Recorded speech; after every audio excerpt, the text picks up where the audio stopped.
കലോത്സവം അങ്ങനെ പൊടിക്കുകയാണ്. അങ്ങനെ വേദിയിൽ ഒരു അടിപൊളി മത്സരം നടക്കുന്നു. ഒപ്പം തന്നെ സദസ്സ് നിറഞ്ഞ് കവിഞ്ഞു നിൽക്കുന്നു. ആ വേദി എന്ന് പറയുന്നത് നാടൻപാട്ട് മത്സരം നടന്ന വേദിയാണ്. നമുക്കൊപ്പം ഉള്ളത് കോഴിക്കോട്ടെ ചുണക്കുട്ടികളാണ്.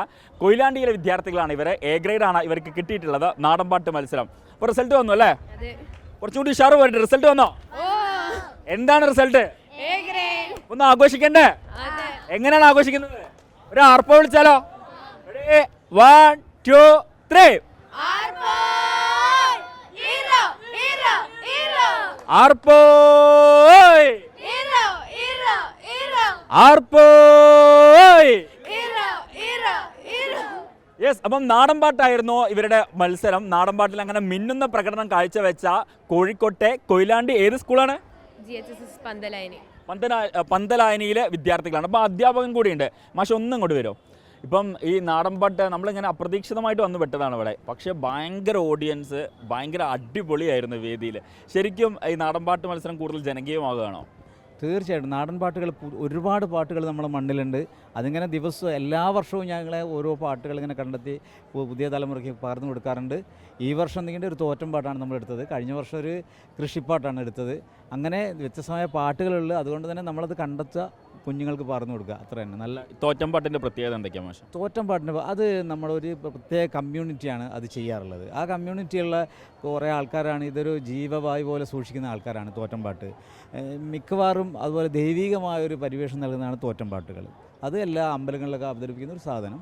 അതെന്തെങ്കിലും ഒന്നും നമ്മുടെ ഈ തോറ്റം പാട്ടുകളൊക്കെ ഉണ്ടായത് പഴയ കാലത്ത് നമ്മുടെ അടിച്ചമർത്തപ്പെട്ടവൻ്റെ വേദനയിലുണ്ടായ കുറേ പാട്ടുകളാണ്. ആ പാട്ടുകൾ നമ്മൾ കണ്ടെത്ത കുട്ടികൾ പറഞ്ഞു. അപ്പം തോറ്റം പാട്ടാണ് ഇവരിവിടെ വേദിയിൽ അവതരിപ്പിച്ചിട്ടുണ്ടായിരുന്നത്. നമുക്കിവരെ വേഷവിധാനമൊക്കെ കാണാം, വളരെ കളർഫുള്ളാണ്. അപ്പോൾ നമുക്ക് ഇവരുടെ പെർഫോമൻസിലേക്ക് പോകണം. അതിനുശേഷമാകാം മറ്റു വിശേഷങ്ങൾ. അപ്പോൾ നിങ്ങൾ റെഡിയല്ലേ? റെഡിയാണോ? Okay, ready, start.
അടിപൊളി.